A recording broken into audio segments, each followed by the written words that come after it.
Yeah, Marcus is really feeling his low clan oats right now. He's got 4 disciplines plus rituals.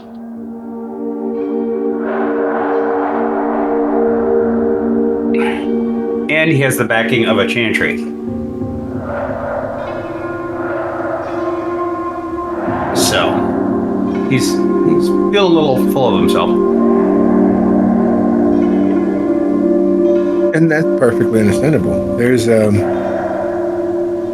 often tried out chestnut that power corrupts and absolute power corrupts absolutely. And while for the most part, if you look at it broadly, that makes perfect sense. But in all actuality, the statement should be respect of any kind corrupts.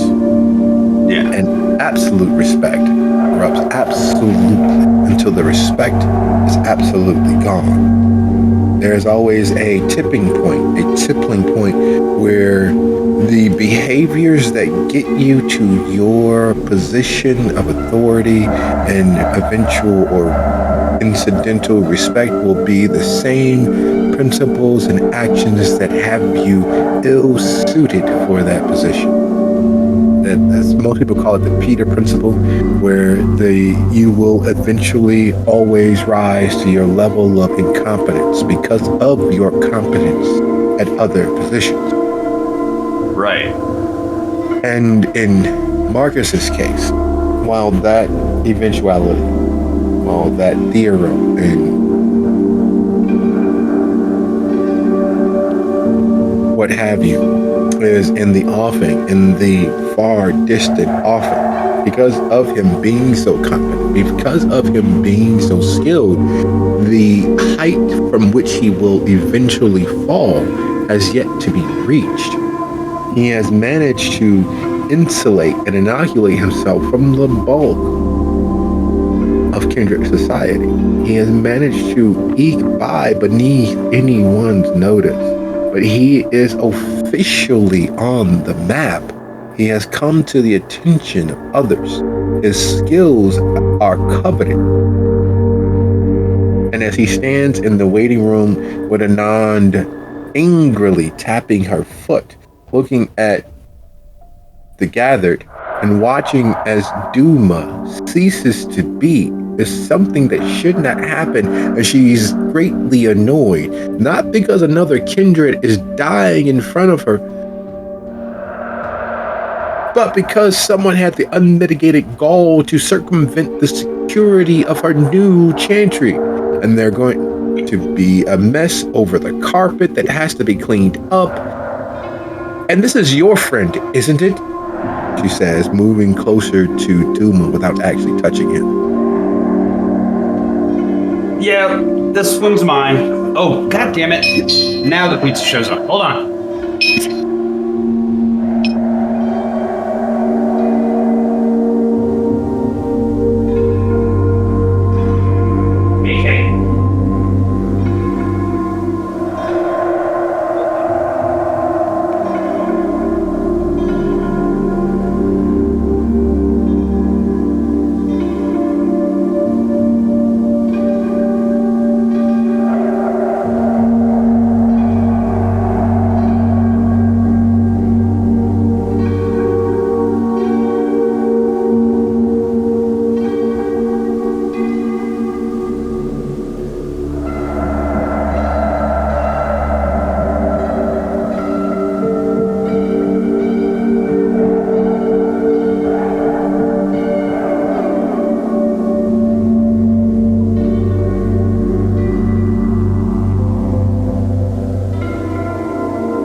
Sorry about that. No worry. It was Amazon. It wasn't pizza. What the hell did my pizza do? Amazon was delivering your pizza. This is the new age. pizza's coming. Okay, you are gonna have to shut the hell up. My phone is just going nuts. Okay, so pizza's gonna be here in 7 minutes. So we can hold off for that before we get into the nuts and bolts. No, of course. Duma's just dying. Son of a bitch. Literally, someone managed to circumvent the security of the chantry, attack, and Mason is on his phone. You can hear him clearly. Yes, you can hear him clearly in the corner, unfazed, unnoticed. One hand over the other ear, the other hand holding the phone that he obtained to his head. Yes, Marion, I understand, Marion, yes. And you can tell that it is a battle of wills, and those wills both exist inside Mason, there is many unresolved issues at play, and there are many truths being either absorbed or built into something that he can ignore, because it is a very much returning to a sire or to a person that he hoped to burn the bridge of forever, never once again to cross that path. And yet here he is, all but throwing himself on their mercies.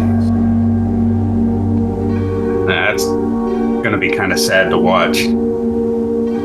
There was a lot of ego packed into that little tiny frame. Yes, and then you have Mason. So yeah, no.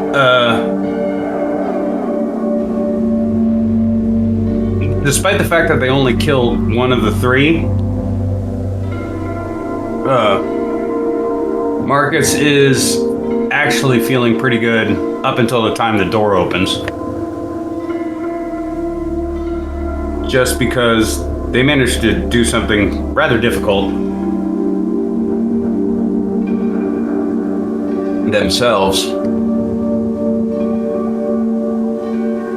Without any assistance, without any planning, and unprepared though they were to eke out a success. And here's the thing.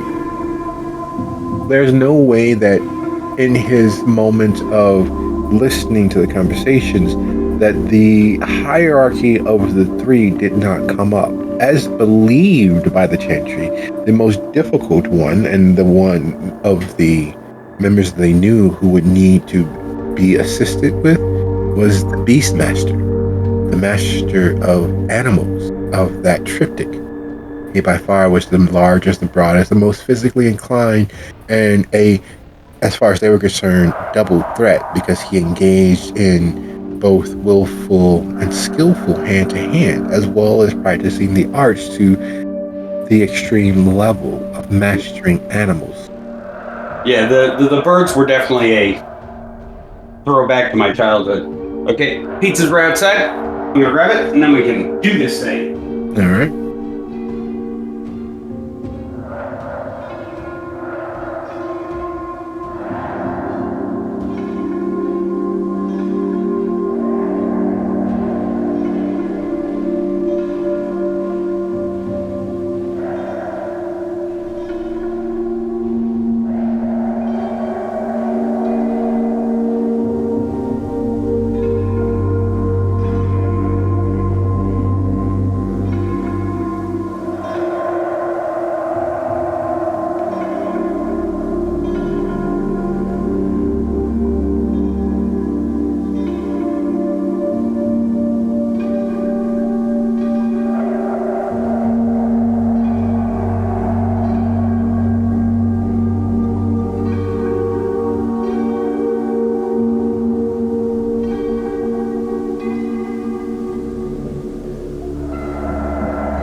Okay.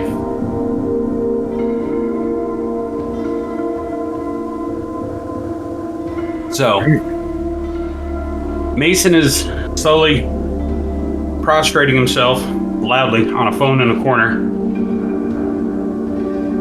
Diuma is obviously mortally wounded. Yes, far more than mortal, because he is not in fact mortal. And yes, to kill a kindred or to do enough damage that a kindred clearly looks as if they are going to permanently and finally exsanguinate is no small feat, especially over distance, because there's no other person present save Mason.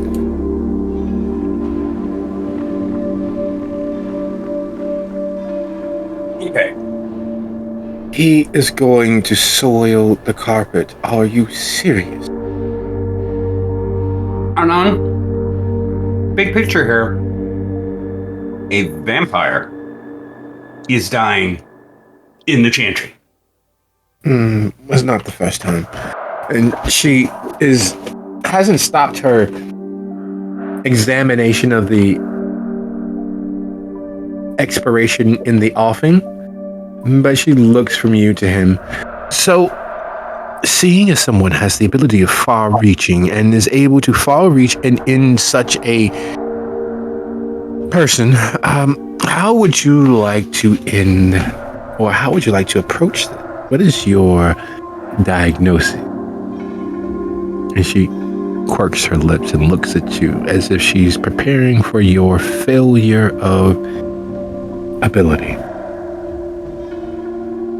Well,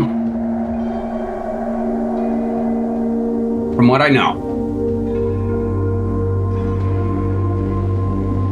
sorcery, especially rituals, are controlled and willful energy. Yeah. Energy needs a source. Yes. It needs a destination. Yes. And it needs a path. Yes. Though path can be created, it's a theory of contagion, like affecting like, what like begetting like. There's other ways around it, but go on. Somebody far reached into the chantry. They had to get past some stuff, I'm assuming. Or brought in. So he needs to have some kind of reception to the energy being put out. Yeah. Which means we have to search the body. Yes, but he's not quite expired yet. It looks as if they're trying to squeeze his head off like you would pull a grape from a stem. No, not done yet. I would like to wait, but I would not like to wait either, because you do understand that vitae is horribly difficult to clean out. And while the cleaning service here is good, it would necessitate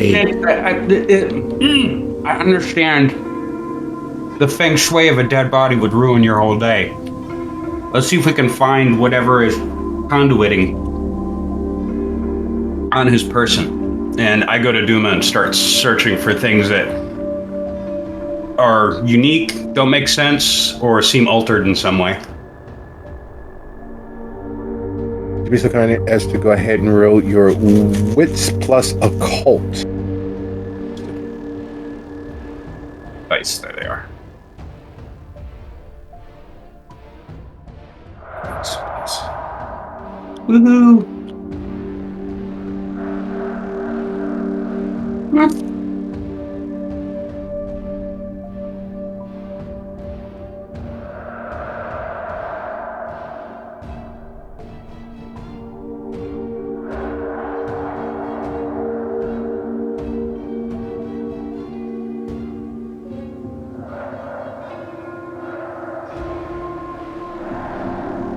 You're going through his pockets and he's trying to grab whatever is around his throat that's not actually there. It's that old real problem of attempting to choke someone with a clear plastic bag, and they're trying to remove the belt around their neck holding the bag in place instead of tearing the plastic bag. The human brain targeting the biggest problem so that you have the greatest amount of success instead of going the most simplest route. And as he's struggling at the invisible band squeezing around his neck, you manage to check his pockets, and he swats your hand and points and is still trying to get free. And you check the inside pocket of his jacket. You find billfolds and credit cards and identifications and various names. Check the outside pockets, and you find much the same, along with a dagger here and bullets over there. You find that he has a holdout 38 at the base of his spine. He is loaded for bear. There's a knife and a dagger on his ankle, and as you try to get the ankle out, he kicks his leg to try to stop you from getting it, and still struggling with this invisible pressure that's closing down on his neck. And Anand shakes her head. It may not seem like much, but the dander, the clear avian bits about his shoulders, why not brush that off? Or at least remove it? I take one of Dumas's own knives, because trying to brush off dander and feather leavings would be problematic. So I just take one of the knives and cut his shirt up the front and take it off. When you cut up his shirt and remove the dander, i.e. by folding the shirt up and around the jacket, pulling the jacket off of him as best as you can, you realize that Anand could have probably told you that 4 pockets ago. And the reason why that sticks into Marcus's mind is because the moment the jacket is being removed, you got it free, you hear as the vitae leaks down the torso from his now separated skull, and the grievous wound at the neck where the spine is still connected by the thinnest strand of sinew, but otherwise is completely free, causes a small mental gag. You don't have anything on your stomach. You don't have an actual stomach as far as, well, it's still there, but it's non-operational in the way that most people would think. So that gag reflex, while it is there and strong enough to feel, is more mental than anything else.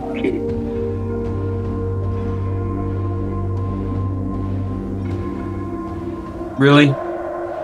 30 seconds. You could have said something 30 seconds ago. Well, he's most certainly not my friend. This is all about your education, not mine. And I did ask what you would like to do. How would you like to go about this? You could have easily simply said, will you assist me? Will you help me? Master, oh master, can you? But you chose to handle things yourself, and you were almost there. Look how close you came. I'm browsing success, I would say, actually. I'd give you all credit in the world. You were so very close. You did the absolute right thing. Slower than I would have, but you did do the right thing, and you did ensure that they don't have another connection to him.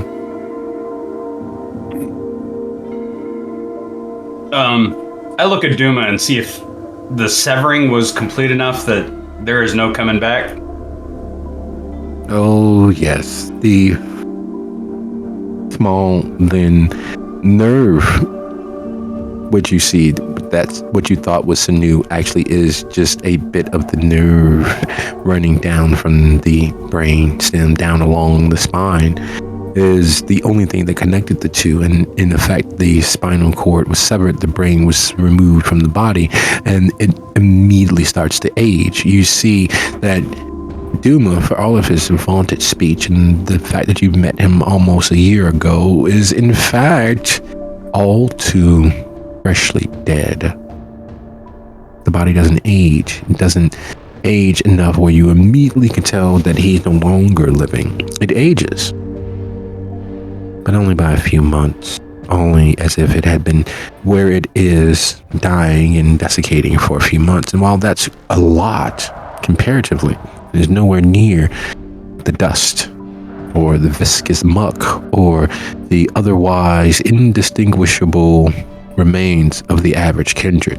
He is not even as long dead as you have been.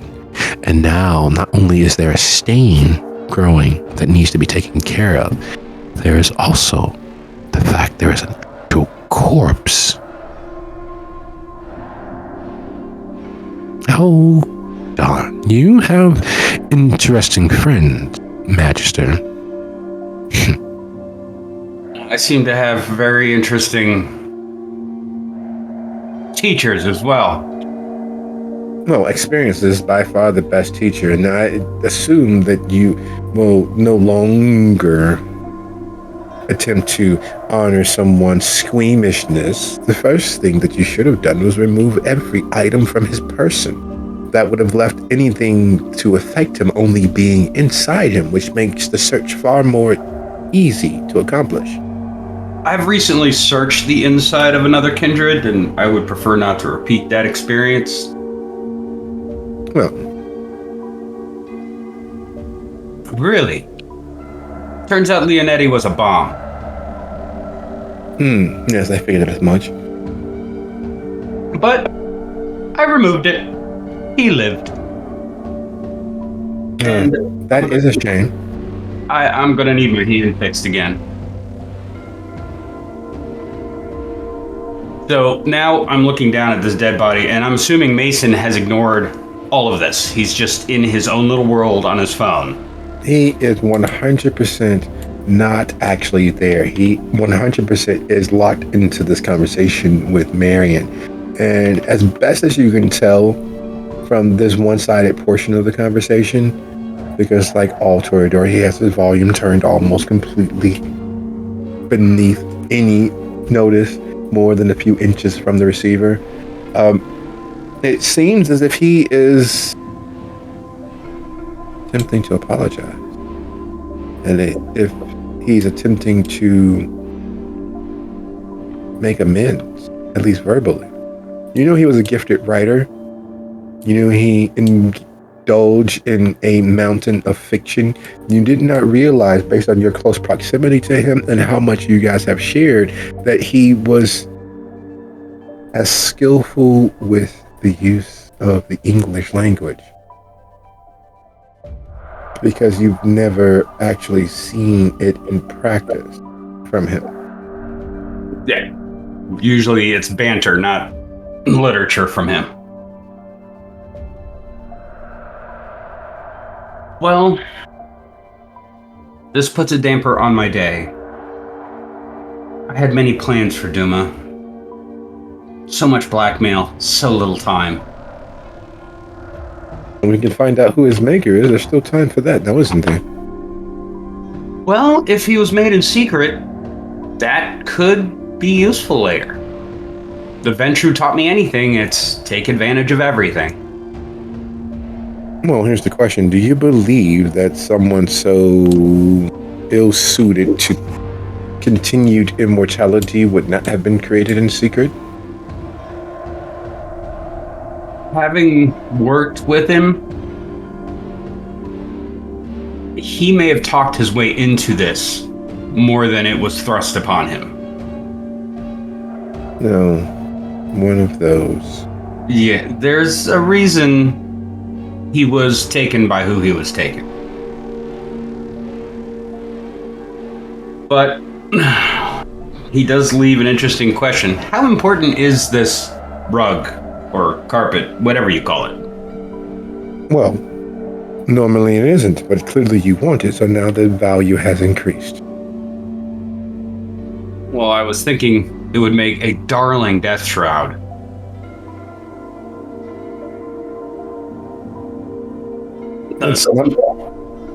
Well, it would eliminate the need of chemicals to remove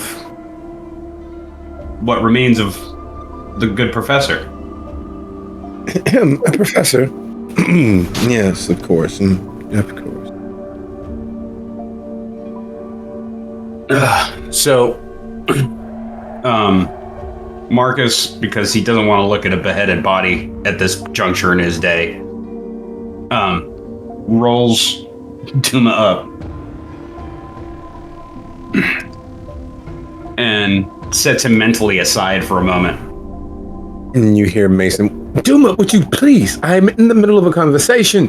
And he, instead of turning around, moves out of the room outside to continue his conversation.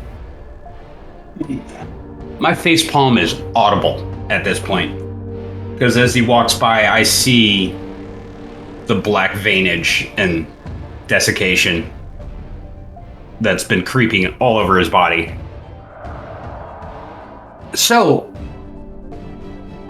instructor, this time I will learn from my previous efforts and ask for direct assistance. That one, who seems incapable of noticing his surroundings, was taken by a stake. But not a normal one. Nigel somehow altered it to incapacitate and possibly kill in an effort to capture Mason for Marion, whom I assume you know of, at least by rumor. You might say that. I try not to indulge or engage with the Tremere, unlike our poor cousins to the west.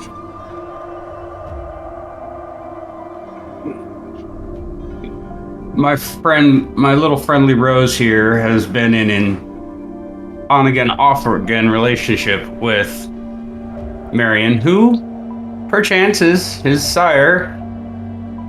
Oh, shame to her. Yes, and had, I guess, put some kind of price out, and Nigel hoped to earn a boon or some physical recompense for capturing Mason. Unfortunately, his plan went a little awry in the fact that he died before Marion could pay him.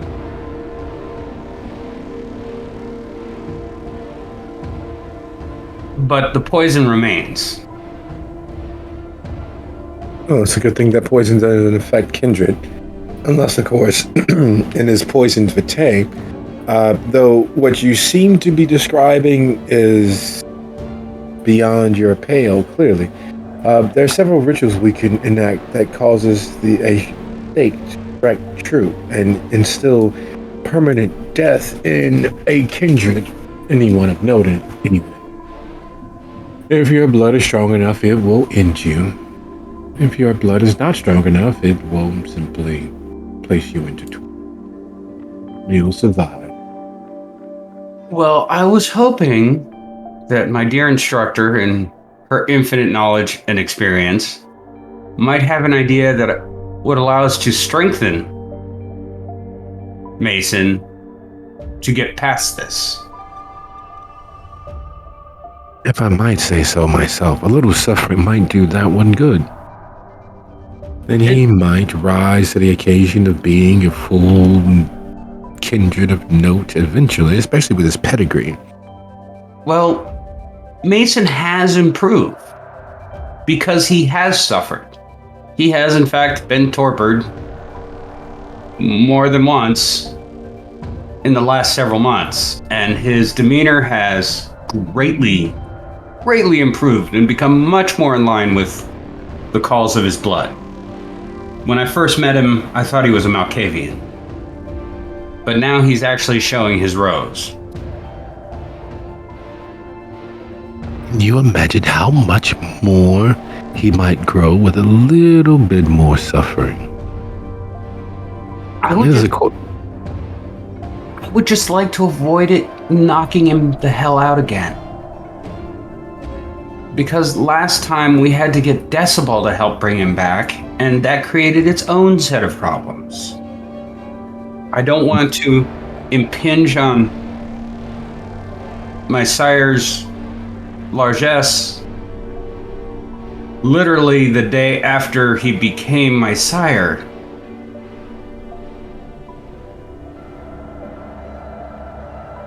And while I am good at studying, I have not yet learned to fortify my own blood so it might be of use.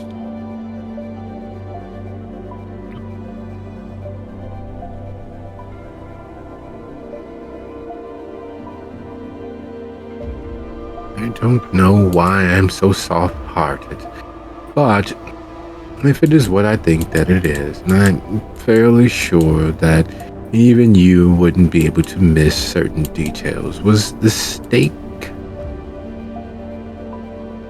singed? Did it look as if it had been cured in the flame? It was definitely hardened wood, whether flame or oil.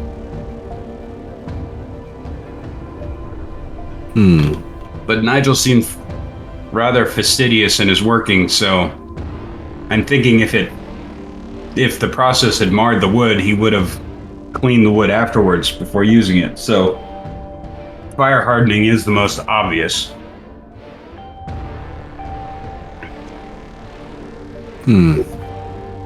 That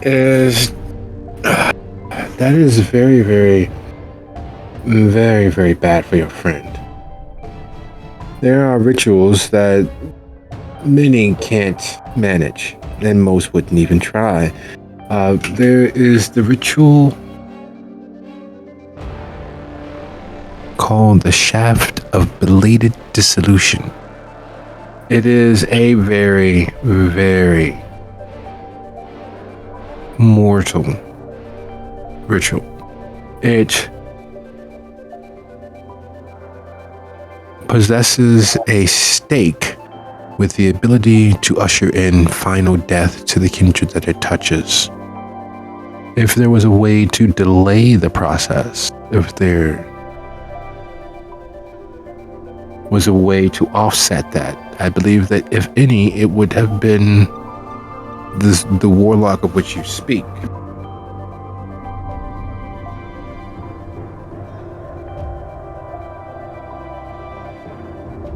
We would need to gather every sliver that may still remain in your friend or friends, as it's clear that you are clearly missing a portion of your lot of miscreants. Yeah, there is a concern. Ben was the one who removed the stake. Oh, I see. And she, of course, surgically ensured that every scrap and every bit of the wood did not lodge into your friend's being. No, she's a gangrel. She yanked it out like she was pulling a plug out of a dike. And she herself, I think, may have encountered a splinter or three. Oh. That is not a good thing. If she received, then it will tear through her on its way back to its source, back to its calling, which is your friend's heart. In the doing, it will burn away much of the vitae that courses through her until it reaches him.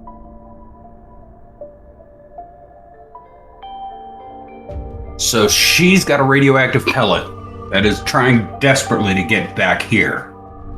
And on its way out, it's going to poison all the blood that it can find. Yes. And he is probably just chock full of that shit. More than likely. You may wish to not completely roll your friend up in our rug. We may have other to join him.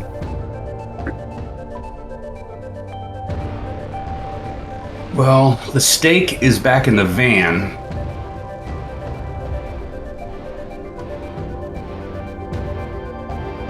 And where is your vehicle? The parking lot is not that far of a walk. I don't understand why you would be that lazy. Well, we were a bloody, unhealthy mess carrying Nigel's head. So we didn't want to draw undue attention coming out the main parking lot. So we're in the lot around back. We had to walk through much to get here, but I can get there and grab the stake And maybe we can use this sympathetic magic that you were speaking of. Make a bond between the stake and all the pieces that are floating around out here. And then destroy the stake, destroy its smaller parts. Well, provided they're not too far away, there shouldn't be a problem. But first is the stake, and off you go. I will have maintenance come and deal with your mess and your remainder of your friend here. Do have the pervert out front move aside so that everyone can enter as they need. It would be horribly rude for him to impede anyone's traffic. His nonsense of spouting soliloquies over the phone.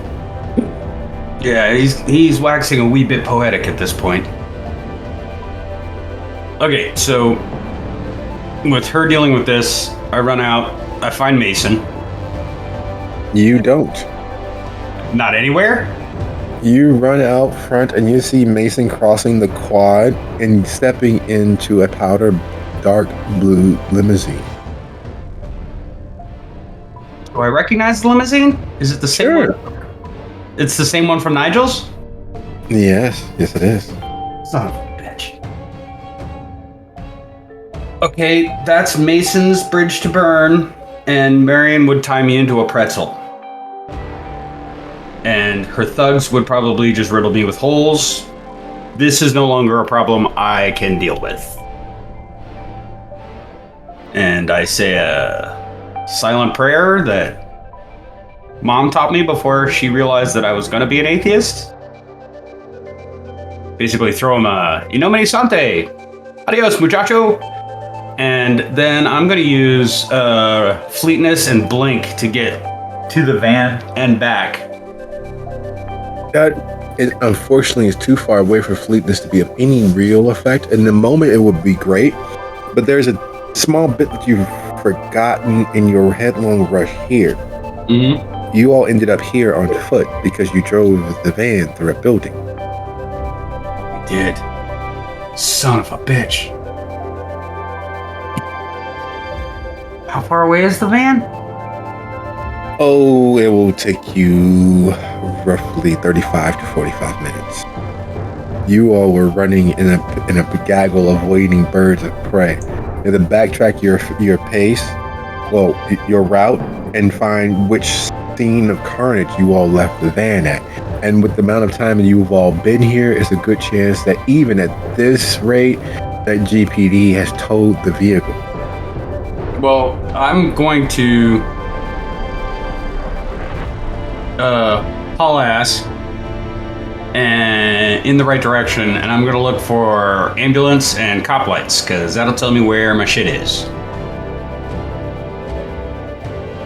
All right, which means so kind of roll stamina athletics, give me a DC 3. Did you say stealth and athletics? Stamina athletics. Oh, stamina and athletics. Yeah, well, that isn't any better.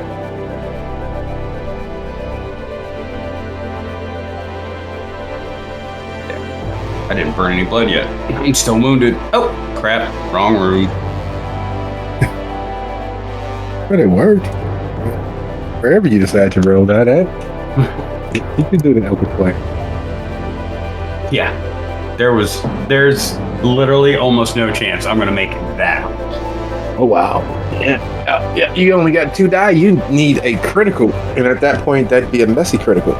So neither one is a great ideal for you. So needless to say, it is farther away than you thought when you're not running it in fear and dread of your immortal life. Not your soul. That was lost a long time ago, when video killed the radio star. But this is a considerably more involved process than you had planned on. And right at the point when you give up mentally and you're still moving and cursing yourself for doing so and blaming them for rushing headlong and blaming them for the connection to other kindred who are outside of Gary, why couldn't anybody just go back to their jobs? That you saw what happiness was like and it required everyone going back to their quiet lives and leaving the fuck everything alone. And then it hit you. Everything was left alone. And that's the problem. You all left alone the reason you were originally targeted by those kindred who you had come to the notice of. The Vanguard was brought into Gary because of the disappearance of Modius and Juggler. The Vanguard was brought in because someone, somewhere, probably Anarchs, kicked over the hornet's nest that are the Wan Kwai in Chinatown, in Chicago. The Vanguard were brought to town because the Anarchs kicked over the hornet's nest of the Wan Kwai and set fire to the Grand High Chantry in Chicago. And to make matters worse, you still haven't found or looked into or investigated or pursued finding out if Modius and if Juggler are this side of the veil. Because if they are alive, or as alive as you can be while being tortured or held hostage or kept somewhere, there's a chance of helping them to get free and back to their positions of power, which means the Vanguard would not need to be here. Or if they are dead, putting the Vanguard in the right direction of the provided those person or persons responsible are outside of Garen. And all of this, all of the mercenary missions, all of the steps along the way could have been avoided if you all applied everything you had towards finding that call.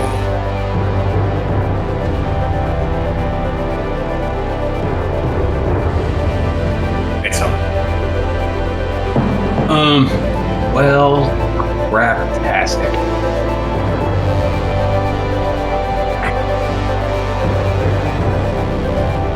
And right when that weight hits and your steps become too heavy to ignore, you're standing there on the sidewalk and you see the van 5-6 blocks ahead of you being pulled along by the orange Gary Department of Transportation. Means they're pulling double duty and assisting the GPD with removal of a crime scene. Oh. I'm gonna burn blood into my physical.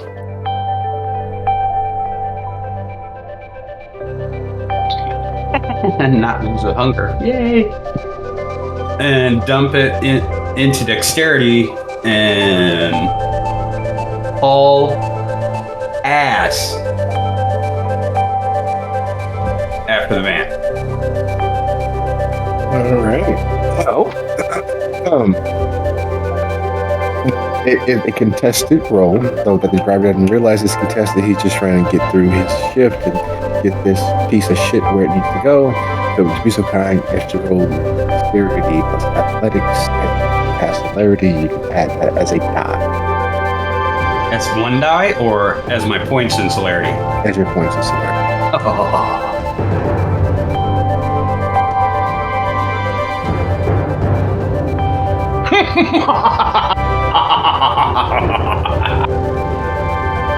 I'm typing the wrong screen. That is amazing. Let's see this fate like you. That's what fleetness and blink gets me.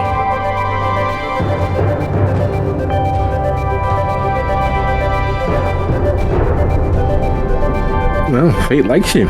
Because as the truck moves on, the driver is paying absolutely no attention, and you are there, running alongside behind the van, behind the truck, out of sight, out of mind from the driver. Okay, so mentally assessing, they would have closed the doors when they hooked up the truck, or the van. Yep. They're not flapping open. Nope. But my physical stats are currently on a high, and they didn't have the key. And we fucked that van up, so I'd be doubting if any of the locks work anymore. But I am going to, since I'm behind, I'm gonna run up and try to open the back door.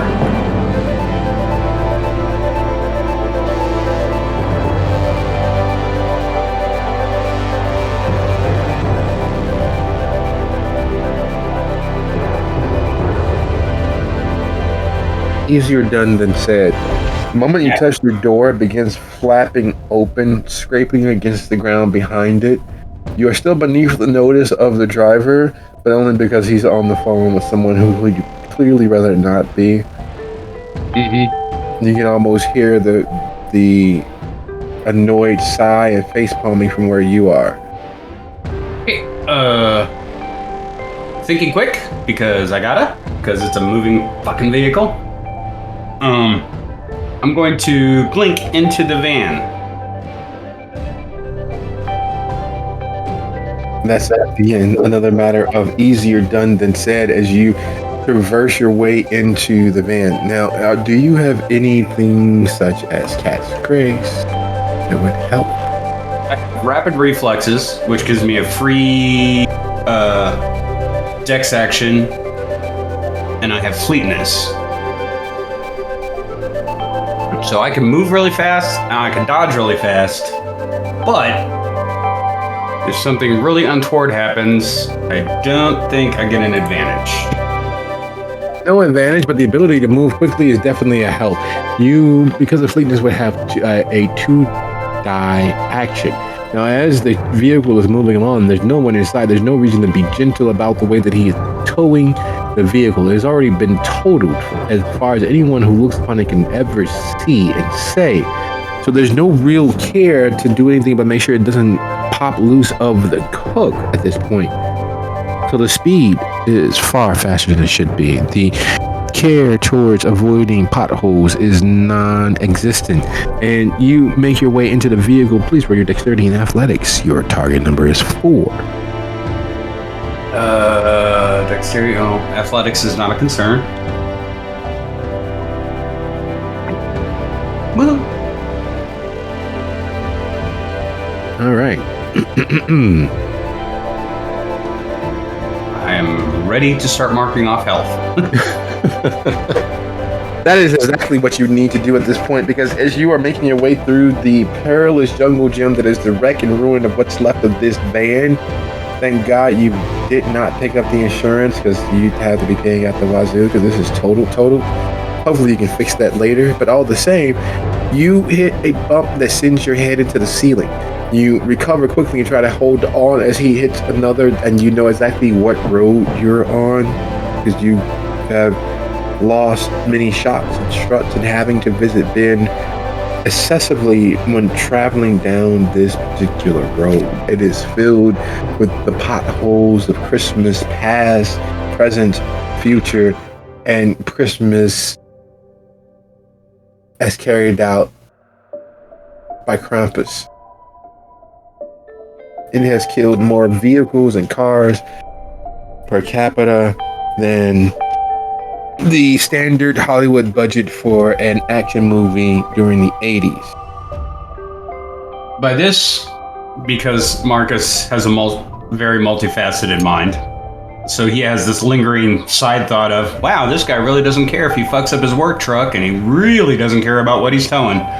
So he's taking the fastest route, even though it is the worst route.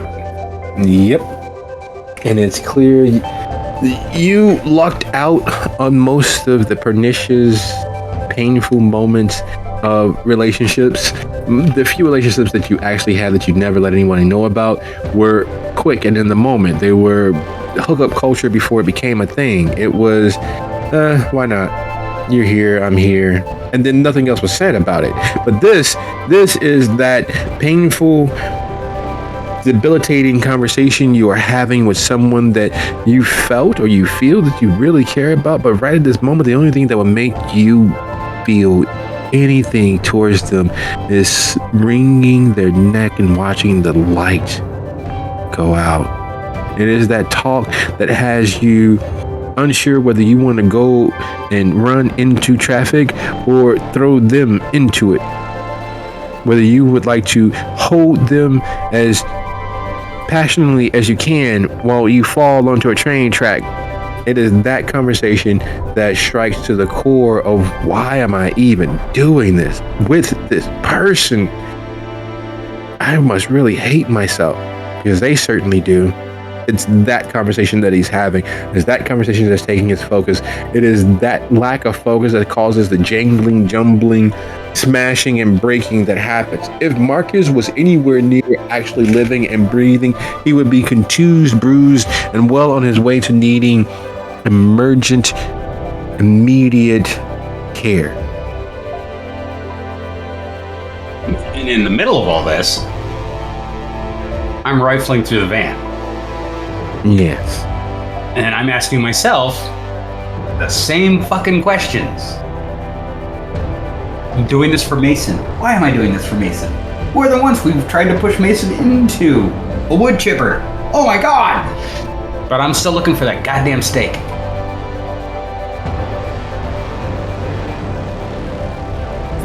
Resolve plus investigation.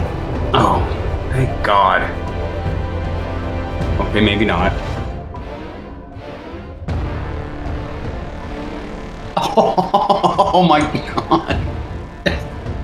There is a point in every search where the thing just isn't fucking there. I know I left it here. I know it should be here, but someone fucking moved it. I know it didn't just get up and walk away. What the fuck? And then you find it. And it's right exactly where you almost left it. Except for someone dropped something on top of it. Namely a few sheets of paper, someone's sweater. It is exactly where you thought it should be, except for with all the jangling and popping and knocking, it lodged itself between the seat and the vehicle wall. So instead of being jangled around and drop back, which you had been hoping that it would have rolled to the back, it would have been easy to find, it did roll to the back, but it rolled to the back and ended up falling into a seat and just jammed against the wall of the van and the seat edge, and you let loose a string of expletives that would not only cause a sailor to blush, but would have him calling his priest, because there's no fucking way. There's just no goddamn fucking way. This god son of a... And then he hits the pothole, the mother of all potholes. And as you're reaching for the stake, and the pothole lands, you brace yourself because you feel it coming. You were mentally keeping track of where approximately you were based on the potholes that you dodged, juked around, and decided to go up on the sidewalk on more than one occasion when there was no one on the street. And you hit it. You hit the Widowmaker. You hit the Widowmaker at speed enough to make it feel as if you hit a boulder. The truck doesn't stop, but you hear the gears grinding as he realizes he was moving too quickly when he hit the pothole, when he hit the Widowmaker. And the slam against the hood, the roof of the van, is enough to knock more than a few cents into your head. When you come down, however, your ankle is no match for gravity, your weight, your angle, and the sheer fuck it all of fate. You hear it snap. Son of a... And you know that it's one of the many bones in the ankle. The problematic ones, the little ones that require more vitae and more focus to mend, the annoying ones that get in the way of movement. Son of a bitch. These denote 2 superficial wound points. I am on Aggravated's door here. Hold on. There we go. Okay. So I'm using the PDF sheet as we roll to keep track of shit. So what I do is I fill my health bar with dots, and then I count them down. I have not yet had to count back up as aggravated yet, but I'm there. I'm almost there. So, I grab some of the detritus that I had searched through. Most notably, the clothes we had to tear off Leonti when I was reaching into his chest and playing with his still not beating heart. Me.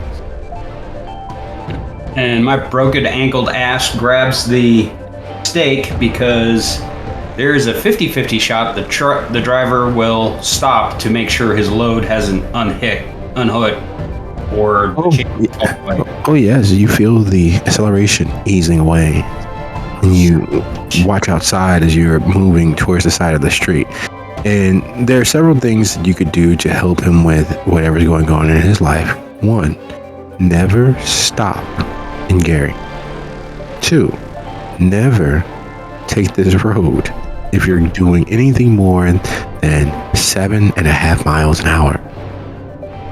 And number 3, whatever you do, avoid the Widowmaker as if your life depends on it, because it very well might. It has broken axles. It has snapped off tire irons. It has snapped off entire axles. Yeah. It's the reason the VW Bug has never been on this road. The Love Bug does not go here, because it would just get lost in the Widowmaker. It would just fall in and keep falling.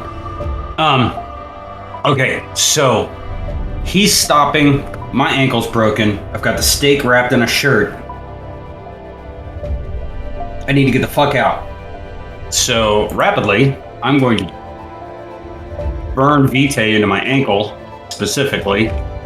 Fuck the contusions, the concussions, everything else. I'm going to make myself as mobile as possible. And gain a hunger. You will never be as good as your potential said you should be. You should just lay down and die. Unless you're smart enough. He's alone on the street by himself. But of course, you're going to be weak. You're going to turn your back to the free meal. You're going to turn your nose up at your survival. Does your life mean so little to you? No, but the masquerade means more, and he doesn't come in a bag. We gotta go. I've totally anthropomorphized my own demon. By the way, I'm eating the cheap shit next time, just for this. And I grab the steak, and I blink the fuck out of the back of the van as soon as the brakes stop. Oh, the brakes stop, but you're sure that by the sound of them, by the jangle crunch, as the vehicle finally stops, that he probably won't need the brakes again for the remainder of the night. He's probably going to have to enjoy watching his vehicle be stripped down by those brave and bold enough to come close enough and steal whatever and everything they can, because he stopped just past the Widowmaker, past the point where everyone knows, if you make it across the Widowmaker, you're going to stop in this area. You're going to stop on this block. You're going to stop right in front of that storefront. And that storefront has housed more smoke sessions of things. Because calling them drugs would be, reductive. They change people's lives. Meth, crack, the combination of the two. And the illicit activities that have happened there are legend. You don't indulge in the drug trade. You don't indulge in that level of criminality. You don't take those chances. You've never done so. And yet even you know the number of victims lost in that building and what they do and where they pray. Everyone knows you don't shit where you eat. Unless, of course, it is shit that you eat. And the people that descend to that level of depravity to exist in that building would very much take a bullet to get their next high.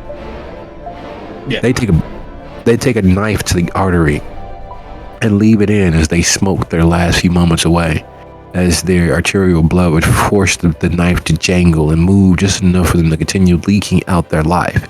That is the place where everything goes to die, not just hope, not just life. And he's parked in front of it. Just so I can get a mental note, I blink, so I rapid move like 50 yards. Yep. I look back. There is a truck, no traffic, hauling a van in front of a crack den, a known crack den. And a surly, angry, not completely aware of his surroundings human is stepping out of the van or stepping out of the truck, Yep. not paying attention to his surroundings. Yep. You couldn't have provided a better meal for the jackals if you tried. I still have humanity left, so as I blink and find my feet, I turn back, I look at him, I try not to face palm, and I'm like, "Yo, Jack, you better get back in your truck before the carrion come out and take your ass apart. Fuck that van." And then I haul ass out of there. You catch his attention, and he holds up an honest to God one finger and points at his ear. And he's still arguing with the person on the other end. Oh, son of a... You know And what? I did what I could. And the flapping hands and the sheer fuck it out of his face from that distance lets you know that relationship may continue for the next 5, 6 months or years. But this night is the night where it was actually over. Now it's a speed run to the end that neither one of them are completely aware of. There's that frustration that comes from knowing that from that point forward you will question every facet of every moment and enjoy that depression as it washes over you, seeking for one bright spot in the sea of all that dark, taking crumbs as meals, and worse. At least that's what you imagine until you really think on what's going to happen to him. He'd be lucky to walk away or be driven away in a coma at this point. He's caught off guard. Doesn't take long. Swift kick. And he tries to fight back. And he's overwhelmed. He's overrun. He's left lying, leaking fluids and life into the street. Cards are removed. The van is rifled. Then they realize he left the keys in the truck. And while the gears grind and the brake pads squeal and the tire axle protests, they move it to a place that's a little more secluded. Better have time. And they leave him lying in the street, leaking away. Shit. I'm still moving away, Mm-hmm. but I'm gonna dial 911 as I'm hauling ass away. And when there is a response, I give the address, I give the location, and I say, good luck, because I'm getting the fuck out of here. Bye. Click. Do you turn your phone off? I turned it completely off because I haven't altered this phone enough yet to trust it. So I turn it off, take out the battery, and keep moving. And at this point,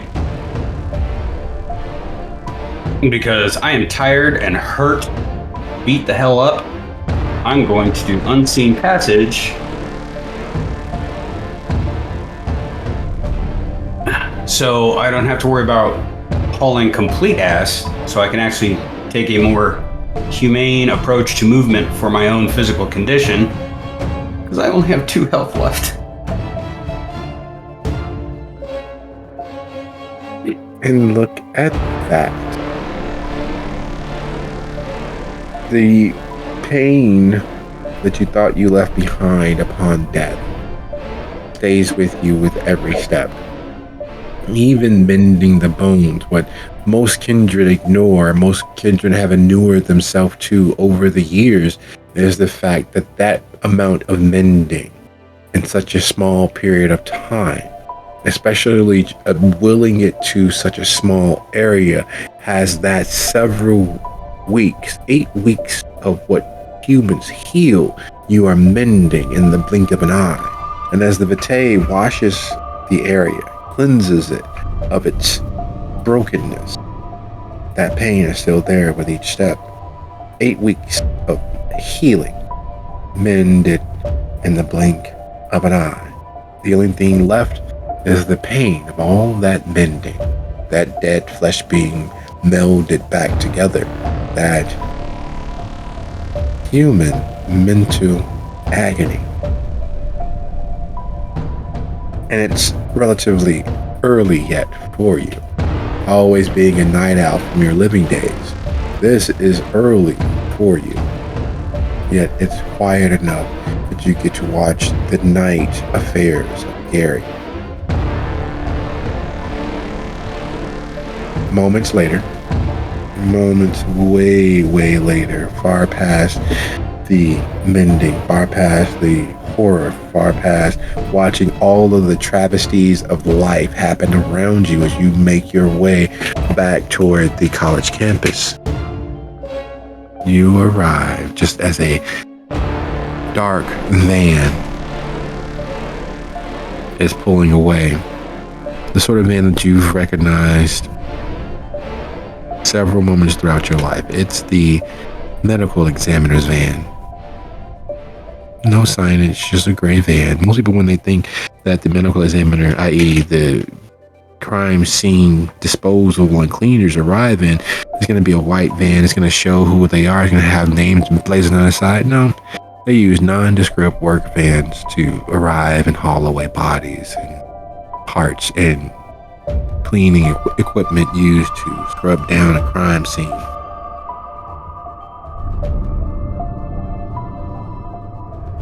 And that's just leaving the college campus.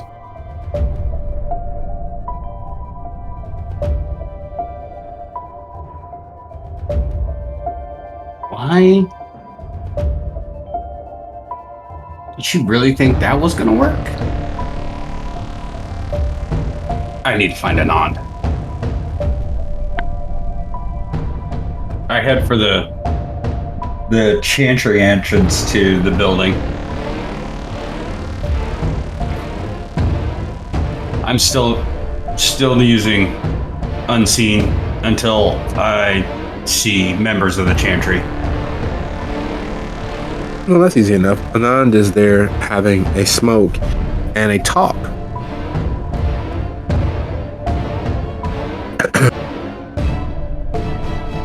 Atlee, you won't believe this shit. I need to get out of this podunk town. Cone is worse than Sylvia. He's a dreamer. What do you mean, Dubiar? Stop bragging. Stop bragging. Weren't you supposed to be with Erichto? No. You got Rich? How did you pull Rich? Oh my God. Really? I need to get out of here. Can you put in a word with Regent Rich? Rose is just he's no, he's worse than that. I told you, he's worse than Sylvia. He's a real believer. Fuck. All right, fine. Look, I'll work on it on my side. I already sent what I could, but this is not the place for me. I need to fucking leave. This is just too fucking much. Okay. All right. Fine. I said fine, all right. No, I don't know a fucking Oren. He really makes you call him that? How much did you get? You didn't get any? My God, you blood slut. Look, I gotta go. I gotta get inside. I just had to dispose of... No, I'm not. All right, fine. I already said fine. I'll see you then. Bye. Turns around and heads back inside. So I was listening to one side of a phone call, right? Yep. Okay. And as soon as she hangs up, I'm going to unfade directly behind her with, contusion to the head and ankle probably still discolored and holding the steak wrapped in a shirt. I'm like, well, you can't always get the boss you want.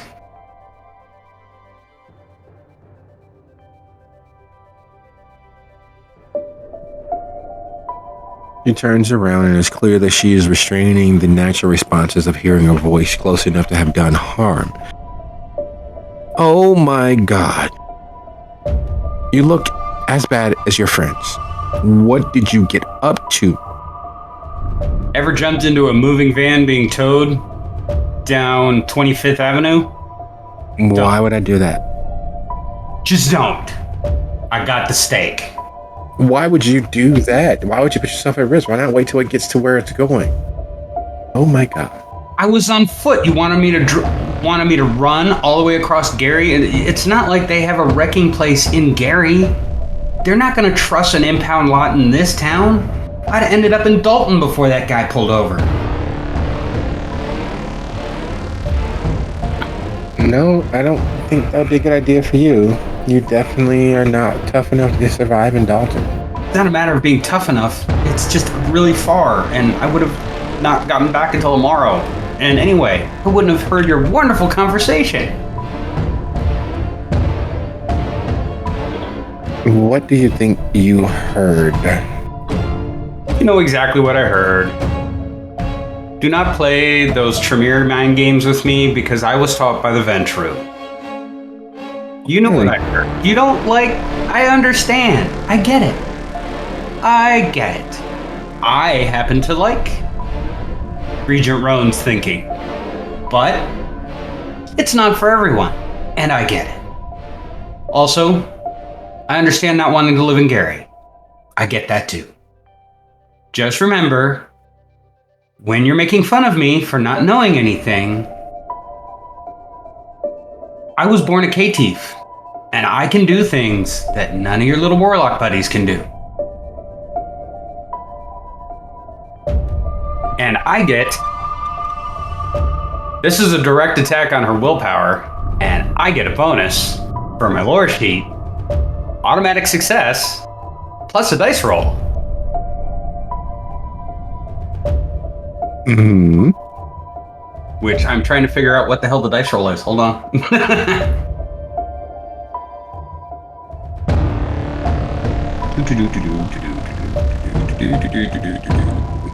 see. Incorporating your bait into an action. So this would be what? Charisma and etiquette? Mm-hmm. Or charisma and politics? Etiquette. No, I insulted her. It's etiquette. Mm-hmm. So it's 1 plus 1. 2 successes.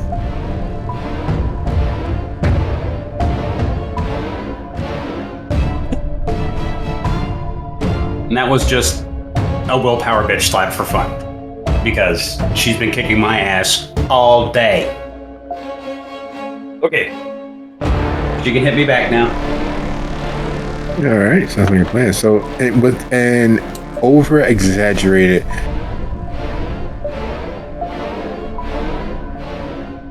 I know what you're doing. I approve. Just not with me. If I kick you, you kick someone else. It does not come back to me. Do you understand? Of course, Magister.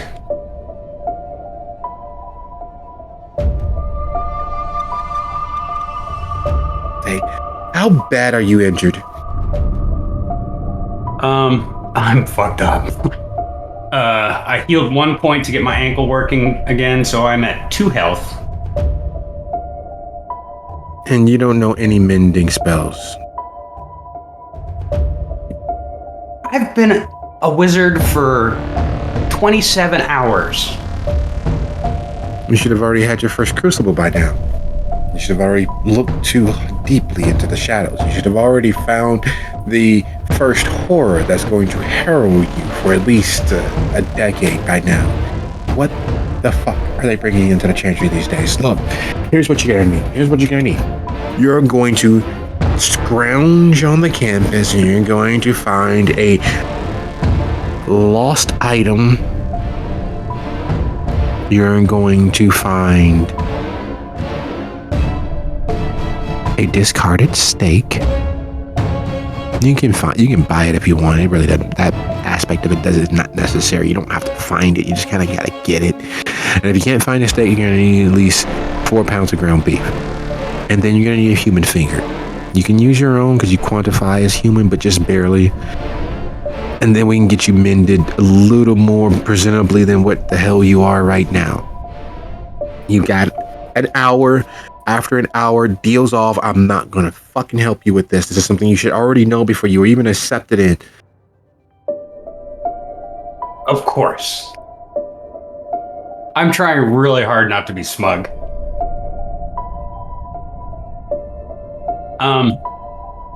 So a steak, a lost thing, and a finger. Yeah. Okay. Well, if you're not gonna use your finger, you're gonna need at least the index or the pointer. I don't know why length matters, but it does. I don't mind if it means that my head isn't going to be shaped like a used pumpkin. I don't mind using my own finger. But an hour is more than enough. I lived on campuses for 7 years. I can find lost things. Okay, so she's going to disappear in a huff, I'm assuming. No, she actually lights up another cigarette. And you know that you all don't get anything from any smoking that you do, from any drinking that you do. It is clear that it is a holdover from her breathing day. Is it a real lighter or is it one of those new plasma lighters? No, it's an electric one. Okay. So I don't freak out. No, it's an electric one from like 1983. It's the one of those heating coil ones. Yeah. Even though it is, because I don't. He never smoked, so all he does is see a lighter. So he flinches at first, which will make her smile. God damn it! It's like, could you not? Worst thing ever. She doesn't giggle. She doesn't laugh. She doesn't show any outward signs of notice, except for as you say, could you not, and begin to turn away. She says, figures. Okay. Lost thing. The library. There is going to be a cell phone in the library, or a purse. Purse, more likely. Making your way across the campus to the library brings back fond memories, as fond as they ever were during that time. Being able to get lost on a campus, being able to indulge and watch from a distance. How many people saw you as an oddity or something to point at or jeer at? There were a few who just ignored your stature, ignored your height, ignored your youth, and you were able to at least sit in their company as they studied or bantered back and forth about pretending to study. And then these moments alone, traipsing across the campus, that's what comes back to you. Those few glimmering jewels hidden amongst all of that drag and dross. And then you're at the library. Entering, strangely enough, you don't need a badge or a college ID at this hour, which is highly unusual, but it's clear from the near rural state and the fact that you're in Gary that it's far safer to ignore the occasional homeless person entering or the addict who needs to use the bathroom than to make a scene. Because while other cities have the opportunity of having competent or relatively competent, or at least physically aggressive police officers, GPD is typically better at avoiding, annoying, or teaching you how to do the same. So causing a scene could end up very bad for the person who accidentally causes a scene. You enter into the librarian. The desk attendant is barely out of acne cream and just potentially beginning their nights of debauchery at parties when they're not here working. They're bleary-eyed and clearly have day or morning class instead of just late afternoon and evening. And they're studying a book on quantum theology. Soft science. Ugh. I put on my best engineering and computer science face because I look like death. So that's the group that I would be affiliated with. And judging from the book and the age of the person, can I guess freshman, maybe sophomore? Typically, you can't get work studying until sophomore year, but yeah, that probably may fit in regards to their age. Unless they just look young for their age. Hey, bud, look. I got a paper due in 17 hours. I need the engineering area. Computer science. All of it. Just point me. He takes out the earbud in his ear and looks at you. Are you blushed? I'm new. I'm matriculated from U of M for a study. I gotta get this paper done, or my professor's gonna eat me alive and feed me to his TAs. Oh no, this is me asking you, are you blushed? Yeah, I'm blushed whenever I'm not directly interacting with a vampire. I blush, so as soon as I got near Anand, I let it fall away. So she didn't make fun of me for looking too human. And when I walk away, I re-blush.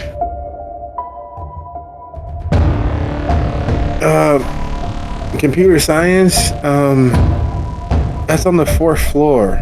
I don't think anybody's up there. No, that desk is empty right now. They're usually not. No, they usually take over the theater. And well, what do you need? I just need to go and grab a few books. I'll be down in a few minutes. No worries, man. You can do your thing with your quantum theology there. Hey man, I need the credits. Don't fucking make fun. Everybody needs the credits. I had to take literature. I understand. So I head up to the 4th floor. It is far larger than you would expect. Most colleges of this size, their section on the hard sciences is relatively limited. They point you in the right direction, but at this juncture, almost everything is online. So the actual books themselves are not as well kept nor as unabridged as they should be. However, it seems as if lack of state funding has been a boon. They have a wealth of books. They have a wealth of resource and reference materials. Hard copy, because it's cheaper for schools to do it hard copy instead of pay for a subscription to the proper notation sites and research websites. Okay, so what I'm looking for in this area is where students would have nested to study. So it'll be a few tables pushed together, books not put away, possibly food wrappers. Actually, most likely food wrappers. And just very much looking like a rat's nest, where the only clean spots would have been 4 locations around the table where the person physically sat and had a clean area directly in front of them. But the rest of the table, destroyed. All right, intelligence and academics.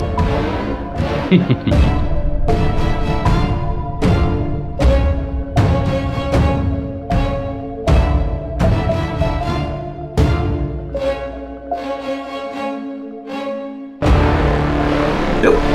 Am I in the wrong place? I am in the wrong place. How did that happen? Oh. I know. Mind wiped you.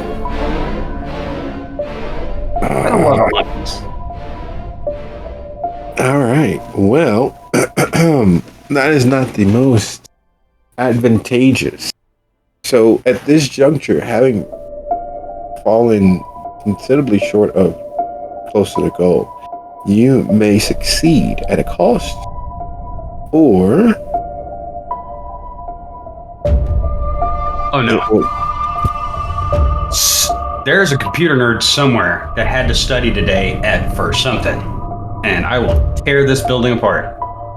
I will find his nest, and I will burn a willpower point going through, looking down the stacks, and etc. to find where this nest was.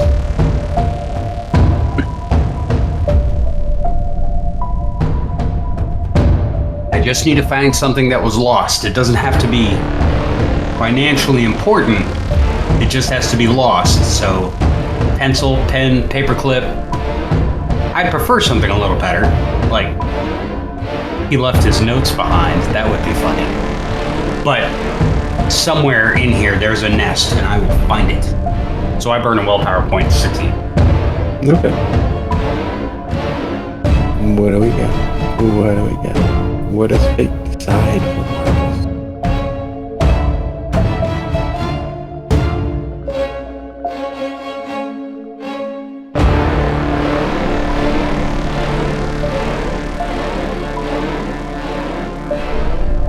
Say that again? Did you roll? It didn't show up on my screen yet. Oh, sorry.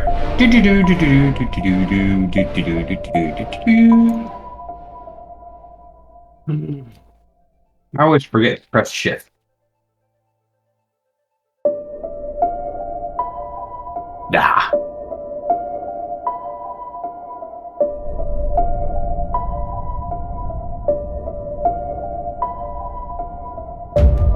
People are messy.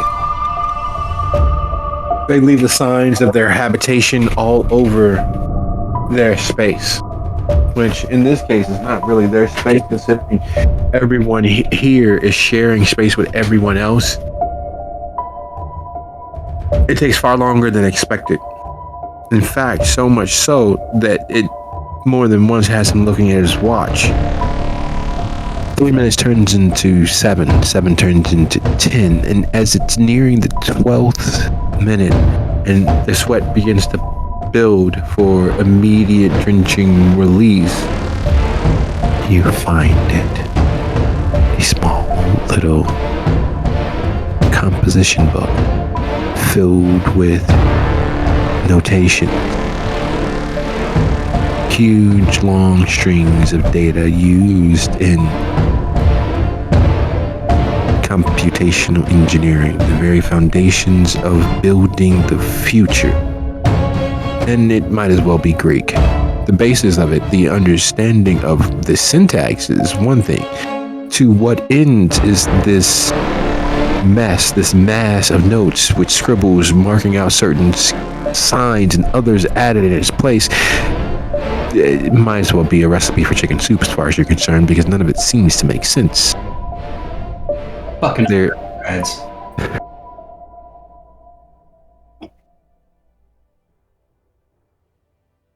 I take the book and all of its gook, and I can't help but note, erroneous errors, logic flaws, fucking freshman thinking still leaking out. It's like, oh dear God in heaven, this kid's gonna fail so hard, especially since I have his notes. And I put it in my back pocket and I leave. Making your way out, it is clear that others have noticed you, but nothing noteworthy in their notice. People notice people. It is what they do. People watching is a good way to zone out, and turn off the mind for a few seconds as you disassociate with everything that's going on around you. College is pressure filled enough that any bit of excitement, any bit of difference is enough. It's a mini vacation. It has to be worth it. The debt, pain, the mental anguish. And then, hey, I saw this strange guy. Looked like he got worked over. Looked like he was the wish cut rate version of John Wick. You too? I was there. No, you weren't. Yes, I was. Oh, okay. version of John Wick if he were if he were crossbred with Sheldon. So I have my book in pocket, and I'm thinking, okay, steak. If there's one thing the board of directors is going to spend money on, because heaven forfend it be, teachers, lodging, food for students, it's going to be that. It's going to eat ramen. It's going to be the gardening on campus. So I need to find either a sick tree they're trying to fix or new plants that they're trying to grow. And I can get one of the support stakes from there. That doesn't even require any real looking. They have been working at beautifying the campus and will continue working at beautifying the campus for years. It is a good money sink. It is a good way to hide income. It is a good way to make sure that the school always shows a net loss. And so it's a constant on the campus. It's also a good way to look good in a catalog, because heaven forfend, student success be the measure of that. Oh, God, I hated school. And I loved it. So I go and I find where they've got new trees being planted. And there's usually 2 stakes on either side with rope holding the tree up. Yep. And I shamelessly steal one of the stakes. And now the hamburger. Or are you going to use the finger? Yeah, you would bring that back up, wouldn't you? I really wasn't looking forward to this. But I still have Diuma's knife from when I cut his shirt off. Yeah. So, with a little bit of a pouty face, and in one of the secluded back areas near the chantry entry, I look left and I look right, and I cruising my pinky off. Excellent. Would you be so kind as to roll your wits plus composure? I don't wanna. It would normally be resolved, but Marcus is resolved enough that once he sets his mind to it, his willingness to carry it through is not the issue. It is he smart enough in the moment to work around the puzzle of giving the finger in a way that won't cause him immediate loss. That won't make him cry like a little girl? Is that what you're trying to say? I mean, if that's what you're trying to say, you could just say it. So wits plus composure? Perfect. Yep. Oh, he has watched quite a few Americanized versions of Japanese action movies and aimed for the beautiful scene where there's always someone who's giving up a digit. He manages to brace. Yep, he manages to brace the knife directly over the first 3 knuckles, and then under the crook of his pinky, and holding the knife, closed his hand, causing the knife to slam directly through it in one fell swoop.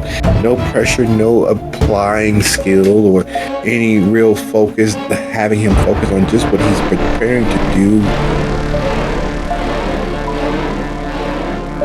And he creates a temporary Rube Goldberg machine with leverage and fulcrum, and the matter's over before he has the opportunity to really dwell on it. I like that. I like not dwelling on the idea of what I just did.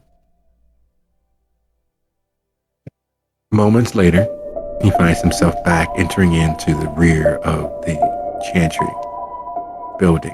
There's no other way to really look at it. They're big and bad and bold enough to have the entire campus all but mined, wiped.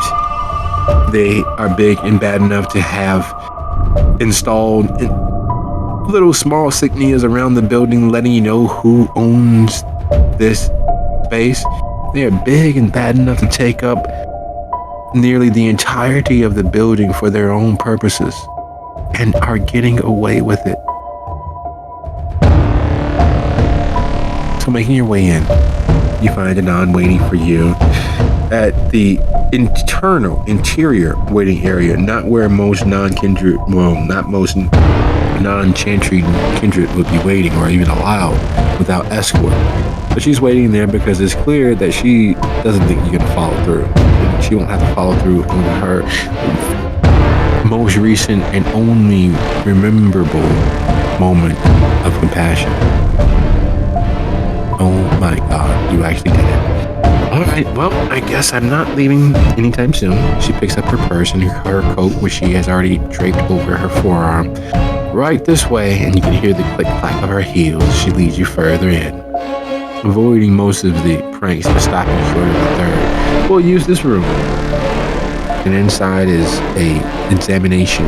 It's designed for quick checkovers for anybody who's fallen during a play or been exposed to anything. It's a impromptu nurse's room for temporary triage.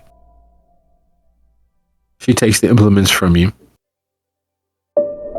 and begins instructing you in the incantation as well as the somatic portions of the workings.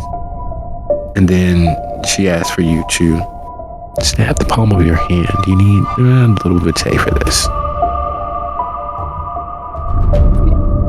And the stub of my pinky already healed over. God damn it. You could have told me that an hour ago. So I still have Dima's knife. I make a nice little ritual cut right along one of the lines in my palm. And I squeeze the blood out. Would you be so kind as to go ahead and roll your resolve plus occult,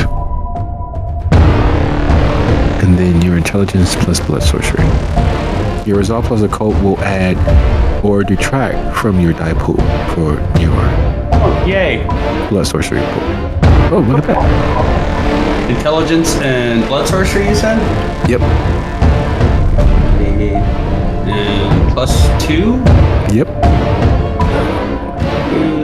4, 5. You feel it happening. It's like being dosed or doused or bathed in a pool of Alka-Seltzer. All of those effervescent bubbles running along the skin, incidentally causing the world to feel a little lighter and a little less depressing. In the doing, as the spell is completed, you may remove 3 superficial. Ooh. God damn it. Hold on. The PDF works weird. Oh yeah, I've had to resort to using tab to move across certain PDFs because of how they're programmed. I look better. You look better. You feel better. The death that your body has been pushed towards has been abated in a small portion. In the doing, you can only imagine how much pain Ben and Mason may be under. Because at first it's, oh, this is nothing. You made me do all of this, and then you feel it, that lightning, that floating feeling, the fact that your flesh is mending without the expenditure of an excessive amount of your vitae. And it hits all at once. Just a little bit of effort makes all the difference in the world. What would normally have been viewed as a goose chase if you had to do it with your coterie mates has worked out in such a way that you have begun the first steps to learning a ritual that could help with the mending, could help with averting death's embrace, could have very much helped, perhaps save a couple.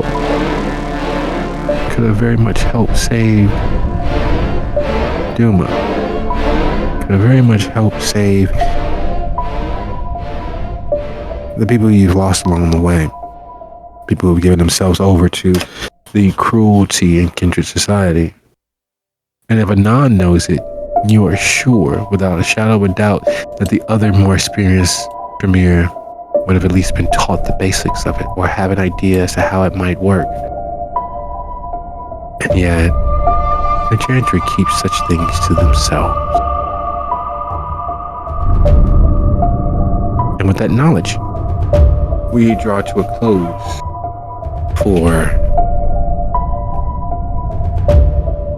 our in-between episode for Marcus. Our one shot, if you will. The episode Marcus of the Mouthless Dead. The understanding and coming to grips of what he's entered into, the pact and compact that he's made with the chantry, its protections, its understandings, with its removal from associating openly with kindred not worthy of their effort or attentions. People that he formerly was.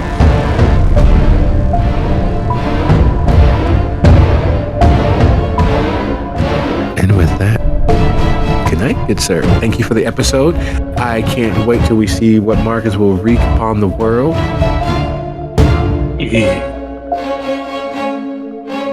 Being inside the chantry, but outside certain members' trust, and realizing that he now has the potential ability to help his coterie mates in those trickiest of situations, provided he's willing to continue giving fingers. Yeah, well, they might have to sacrifice their own fingers. He's giving, but he's not insane.